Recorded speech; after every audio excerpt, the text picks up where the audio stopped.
네, 안녕하세요. 반갑습니다. 제목이 좀 거창하죠. 글꼴도 상당히 거창한데 이렇게 생각하실 수도 있어요. 저 친구 나이도 어린데 결혼에 대해서 도대체 뭐 알고 있길래 발표를 하는 건가 라고 생각하신다면은 맞습니다. 이게 제가 아는 게 뭐 없어요. 근데 뭐 제가 아는 것도 없고 여자친구가 있는 것도 아니고 여자친구가 있었던 것도 아니고 그리고 뭐 알고 지내는 자매들도 제가 뭐 많이 없어서 자매들에 대해서 제가 잘 몰라요. 그래서 이 시간에 뭐 유익한 정보를 제가 제공할 수 있는 거는 그랬다면 좋겠지만 그런 건 아니고 그냥 제가 최근에 하고 있는 저의 생각들을 좀 나눠보겠습니다. 네, 최근에 저는 군복무 마치고 이제 부대를 떠나서 애니메이션 조금 넣었어요. 네. 집으로 돌아온 지 한 2달 가까이 된 이제 복학생입니다. 대부분 남자들이 그렇듯이 저 언젠가 군대를 가야 한다라는 것을 알고 있었지만 저는 이제 저랑은 상관없는 일인 줄 알고 살았던 것 같아요. 그래서 이제 제 인생에 군대는 없는 것 마냥 철없이 20살, 21살 이렇게 보냈는데 벌써 이렇게 제가 빠르게 군복무 마치고 다시 학교로 돌아왔다는 게 아직도 좀 기분이 이상합니다. 이제 부대를 떠나서 집에 돌아와가지고 부모님이 지금 해외에 계셔서 해외에 계신 부모님이랑 영상통화를 했어요. 하는데 이제 동생이랑 잘 지내고 있는지 뭐 밥 잘 먹는지 공부 열심히 뭐 하고 있는지 이렇게 물어보셔가지고 제가 잘 대답하고 있었는데 갑자기 부모님께서 복학 후의 계획이랑 결혼 계획 어떻게 됐는지 갑자기 저한테 물어보시더라고요. 그래서 네, 맞아요. 이렇게 물어보셔가지고 부모님이 빠르시네. 네. 이게 제가 이렇게 통화하면서 졸업까지 한 2, 3년 정도 남았다 이렇게 말씀드렸더니 제가 졸업할 27살 그때쯤에 부모님 결혼하셨다고 하시면서 저한테 뭐 만나는 사람 없냐, 좋은 소식 없냐 뭐 이렇게 물어보시더라고요. 그래서 완전 이 갑분결 됐죠. 갑자기 통화가 분위기가 결혼 관련해서 이렇게 됐어요. 근데 제가 순간 너무 당황해가지고 네, 이렇게 됐어요. 부모님 제가 지금 1년 반 동안 철원에 있다가 네, 이제 나와서 이제 뭐 만나는 자매도 없고 제가 뭐 지금 부모님한테 용돈 받아서 생활하고 있는데 뭐 어떻게 결혼을 합니까? 뭐 제가 뭐 믿고 저랑 같이 살자고 합니까? 이렇게 대충 그냥 얼버무리고 빨리 전화를 끊었어요. 그리고는 제가 혼자서 생각에 잠기게 됐습니다. 근데 제가 그때 그 통화를 끊고 나서 무슨 기분이었냐면은 이게 자매님들의 이해를 좀 돕고 싶긴 한데 최대한 감정이입을 해서 들어주세요. 딱 입대 일주일 전에 내가 진짜 군대를 가긴 가는구나 하는 그 기분을 제가 저 전화 끊고 딱 느꼈어요. 왜냐면은 이제 결혼이라고 하면 저한테는 그냥 막 어릴 때 막연하게 나 일찍 결혼해야지, 아이 뭐 많이 낳아야지, 피곤해도 안 자고 애들이랑 놀아야지, 결혼해야 돼 이런 생각밖에 안 했었는데 뭐 성인이 되면서 학생 때보다는 조금 그래도 막 생각을 하고 계획을 나름대로 뭐 세우고 이러고는 있었는데 부모님의 딱 그 질문을 듣고 이제 결혼이 마냥 먼 길이라고 보기에는 저도 조금씩 나이가 들고 있고 마치 군대가 언제 가야 할지 몰랐는데 이렇게 딱 온 것처럼 결혼도 이제는 정말 언젠가 하게 될 결혼이 아니라 진짜로 뭔가 현실로 다가온 것 같다는 느낌이 들었습니다. 네, 뭐 그랬어요.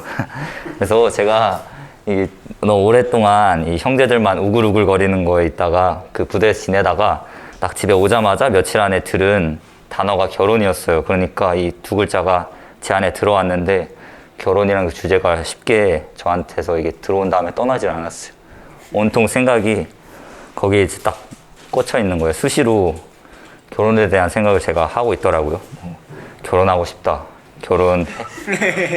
결혼해야 되는데 언제 하지? 누구랑 하지?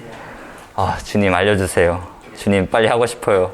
이게 뭐 제가 이건 애니메이션 만들다가 잘못했네요. 뭐 혼자 있다가도 걷다가도 뭐 밥 먹다가도 공부하다가도 이런 결혼에 대한 생각들이 났어요. 이게 어느 정도였냐면은 이거 좀 많이 부끄럽긴 한데 제가 스스로한테도 좀 놀랐거든요. 원래 공부가 지치고 힘들 때 여러분도 그러실 것 같은데 제가 기도하면서 주님 이게 나를 위해서가 아니라 주님의 영광을 위한 공부니까 열심히 하게 힘주세요. 이렇게 기도를 하고 했었는데, 제가 며칠 전에 저도 모르게 이렇게 공부를 딱 하기 싫어서 이러고 있었는데, 갑자기, 내가 처자식을 굶길 수는 없지. 이 생각을 하고, 열심히 공부하자라는 생각을 하고 있더라고요. 그래서 저 스스로도 좀 충격적이었는데, 아무튼 저 만나는 사람도 없고, 아무것도 없는데, 이런 생각을 하고 지냈습니다. 좀 웃기네요.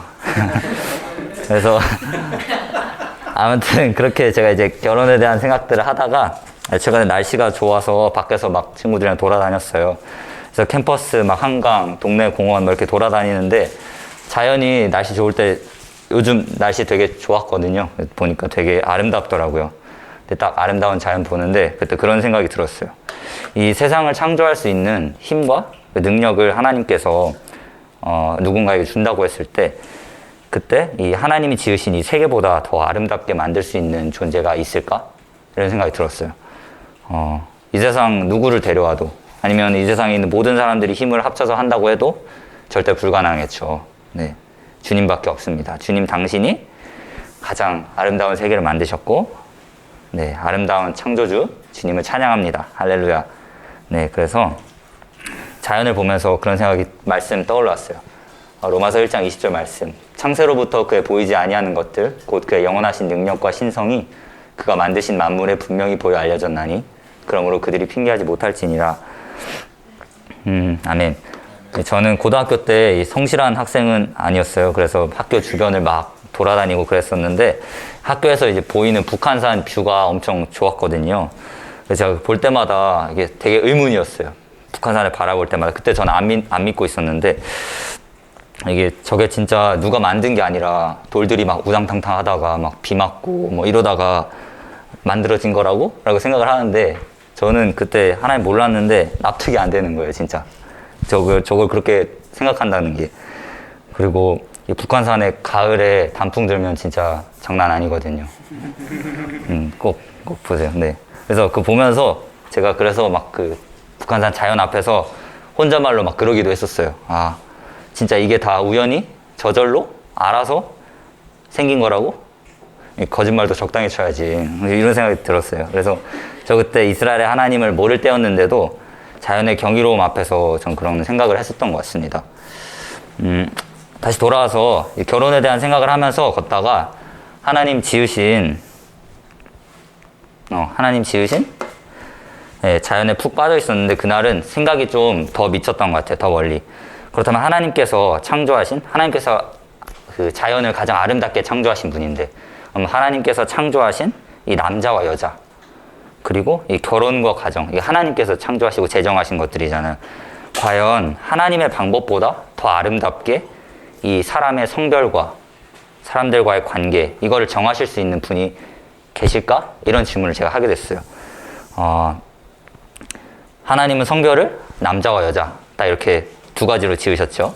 그리고 결혼이라는 것도 결혼이란 관계도 남자와 여자가 하는 것으로 이렇게 만드셨어요. 그래서 전 그런 생각이 드는 거예요. 자연도 또 이 세상도 하나님의 방식대로 이 설계대로 디자인하고 이렇게 하셨는데 하나님께서 지으신 그게 가장 아름답다면은 사람의 모습도 또 사람의 성별도 사람들과의 관계도 결혼과 가정이라는 것도 주님이 지으신 그대로가 가장 아름답다. 그럴 수밖에 없다라는 생각이 들더라고요. 그래서 요즘 사람이 성별이 두 가지가 아니라 세 가지다, 네 가지다, 70가지다 이렇게 막 얘기하고 만들고 결혼도 남자가 남자랑 하고 여자랑 여자가 막 한다고 하고 여러 명이서 이렇게 한다고 하고 막 그렇게 만들고 이렇게 정하고 사람들이 이렇게 한다고 할지라도 결국에 가장 아름다운 방법은 정해져 있구나. 하나님 지으신 그대로로 이렇게 정해져 있구나. 라는 게 자연을 보는데 그런 생각이 느껴졌어요. 그래서 네, 자연 보는데 그런 생각 들더라고요. 자연은 거짓말 못 하잖아요. 네. 아무튼 그래서 그 순간 제가 하나님의 아름다움에 대한 깨달음이 저를 압도했던 것 같아요. 그래서 결혼에 대한 생각을 막 하고 있었는데 딱 그런 결론에 이르렀어요. 결혼이 정말 아름다운 거구나. 너무 아름다운 거구나. 하나님께서 아름답게 만드셨고 아름다운 하나님께서 하나님의 방법대로 그렇게 제정하신 거구나. 결혼이라는 게. 그래서 좀 웃길 수 있는데 갑자기 사람을 남자와 여자로 지으신 하나님께 너무 감사했어요. 예. 아멘. 아멘. 이게 어떻게 보면 당연한 건데 그게 그렇게 좀 감사했어요, 그날따라. 예. 그래서 저는 우리 트루스 포럼에 있는 형제님들 정말 좋아합니다. 근데 또 하지만 또 형제님들밖에 없는 트루스 포럼은 좀 생각하고 싶지는 않아요. 별로 다른 형제님들도 저랑 비슷한 생각이실 거라 믿습니다. 그래서 사람을 남자와 여자로 창조하시고 또 서로 돕게 하시고 또 결혼해서 가정을 꾸리게 하시는 주님의 아름다움을 묵상하다 보니까 되게 기쁘고 감사했고 또 주님의 인도하심을 따라 배우자를 만나고 결혼하고 싶다는 마음이 좀 더 커졌어요. 아무튼 그 아름다움을 추구하는 마음, 그 본성은 하나님께서 모두에게 주신 거라고 제가 생각을 합니다. 저는 아직도 사람 그려보라고 하면 막 쫄라맨으로 그리고 또 그래도 뭐 저는 쫄라맨밖에 못 그리지만 잘 그린 그림 보면은 이게 뭐가 잘 그렸고 뭐가 못 그렸고 이 정도는 알거든요. 저 음악 제가 막 노래도 못 부르고 음치박치지만 들었을 때 이게 화음인지 불협화음인지 정도는 제가 인지를 해요. 그래서 우리가 직감적으로 그런 아름다움에 대해서 반응하는 게 있잖아요, 사람이. 그래서 저는 자연의 아름다움, 또 이 아름다움을 인지하는 우리의 본성이 다른 일들에도 다 연관이 되어 있다고 생각을 합니다.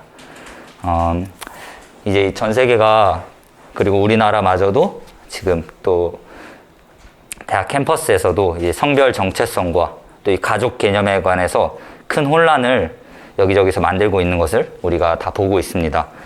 분명히 악한 의도로 이런 일들이 계획적으로 벌어지고 있다는 것을 우리가 알죠. 그리고 보이는 현상 뒤에 악한 영이 역사하고 있다는 것을 우리가 분명히 알고 우리가 그 부분에 대해서 분명히 싸워야 할 영역이지만 또 다른 한편으로는 제가 사람들이 이 가족 또 이 남녀 이 원래의 아름다움을 경험하지 못하여서 지금 이런 악한 거짓말들이 계속해서 나오고 이 거짓말들에 속고 있는 것이 아닌가라는 생각을 하게 됐습니다. 그 아름다움을 우리가 사람들이 본 적이 없으니까 가정과 결혼의 이 아름다움을 본 적이 없으니까 그것을 알지 못하고 사모하지도 못하고 구하지도 못하고 누리지도 못하는 그런 안타까운 상황이 우리 사회에 벌어진 것이라고 생각을 해요. 그래서 그걸 해결할 수 있는 가장 좋은 방법은 그 아름다움을 보여주고 또 알려줘야 된다고 생각합니다. 네. 그래서 세상에 이 아름다운 가정, 주님이 원하시는 가정의 모습을 보여주는 것은 예수님이 살찢고 쏟으신 그 피로 샤워를 한 우리, 그래서 죄에서 자유케 된 우리 한 사람 한 사람이 그 가정을 보여주는 게 우리의 몫이라고 생각을 했어요. 그래서 이제 PPT 애니메이션 많이 했었는데 그거를 아름다운 가정 해서 이렇게 이미지를 넣으려고 하다가 생각해보니까 이미지를 딱 넣는 것보다 저희 트루스 포럼에 이미 아름다운 가정을 꾸리고 계신 많은 모범을 보이신 분들을 보면서 배우는 게 더 좋겠다는 생각이 들었어요. 그래서 이미지는 넣지 않았습니다. 아무튼 네, 저희의 몫이라고 생각해요. 우리 새학생의 운동에서도 프로 패밀리가 있잖아요. 네. 그 아름다움을 우리가 먼저 더 사모하고 또 더 누리고 또 그 아름다움을 보여줘야 되는 거라고 생각합니다. 그 모습을 볼 때 이제 가정에서 상처 입은 사람들, 아름다운 가정을 보지도 못했고 상상도 못하면서 살아왔던 사람들의 마음이 열리고 그 아름다움을 사모하게 되는 역사가 이 땅 가운데 일어날 줄로 믿습니다. 네, 아름다움을 볼 때 결혼이 하나님의 이 아름다운 섭리임을 깨닫고 또 하나님이 허락하신 가정을 이루기를 소망하게 됩니다. 트루스 포럼 가족 여러분들의 아름다운 가정 하나하나를 통해서 네, 세상이 주님이 주신 아름다운 결혼과 가정을 알아갈 수 있기를 예수님의 이름으로 축복합니다. 네, 정말 너무 아름다운 거잖아요. 사실 결혼이라는 게 하나님께서 사람을 만드시고 또 가장 먼저 제정하시는 게 바로 결혼이었죠. 또 이 땅에서도 남기신 공동체가 바로 가족과 교회 이렇게 두 가지였는데 저는 지금 교제한 자매도 없고 뭐 아무것도 없지만 그런 저도 분명히 알 수 있는 것은 무엇이냐면 바로 결혼이 아름다운 섭리라는 것입니다. 그래서 제목을 그렇게 지었어요. 예, 사람과 사람 사이에 맺을 수 있는 가장 아름다운 이 관계가 바로 결혼이라는 것을 제가 깨닫고 나니까 주님이 말씀에서 저를 신부로 부르셨다는 말씀이 확 깨달아지더라고요. 이 두 인격체가 할 수 있는 가장 아름다운 연합이잖아요, 결혼이. 근데 주님께서는 정말 내가 주님과 결혼하는 그 연합을 원하시는구나. 그 아름다운 섭리 가운데 나를 주님이 초청하고 계시는구나. 여기까지도 이제 생각이 이어지더라고요. 그래서 나를 정결하게 하시고 또 영원한 결혼을 준비시키시고 저를 기다리시는 참된 신랑이신 예수와를 찬양합니다. 네, 그래서 네, 이제 이런 생각을 하다 보니까 네, 예수와를 찬양합니다. 제 인생에 있어서 가장 중요하고 가치 있고 또 아름다운 일은 저의 참된 신랑 되시는 예수님과의 결혼을 기다리는 신부로서 또 한 사람의 남편으로서 신랑으로서 사랑하며 살아가는 것이 아닌가라는 생각을 네, 최근에 제가 그런 생각을 했습니다. 그래서 저는 지금의 이 시간을 오늘 하루를 신랑으로서 또 신부로서 준비하는 이 하루하루가 너무 즐겁고 설레입니다. 예, 자매도 같은 마음일 거라 믿습니다. 들어주셔서 감사드리고 하나님 말씀 같이 읽고 발표 마무리하겠습니다. 하나님이 자기 형상 곧 하나님의 형상대로 사람을 창조하시되 남자와 여자를 창조하시고 하나님이 그들에게 복을 주시며 하나님이 그들에게 이르시되 생육하고 번성하여 땅에 충만하라 땅을 정복하라 바다의 물고기와 하늘의 새와 땅에 움직이는 모든 생물을 다스리라 하시니라. 하나님이 지으신 그 모든 것을 보시니 보시기에 심히 좋았더라. 아멘. 감사합니다.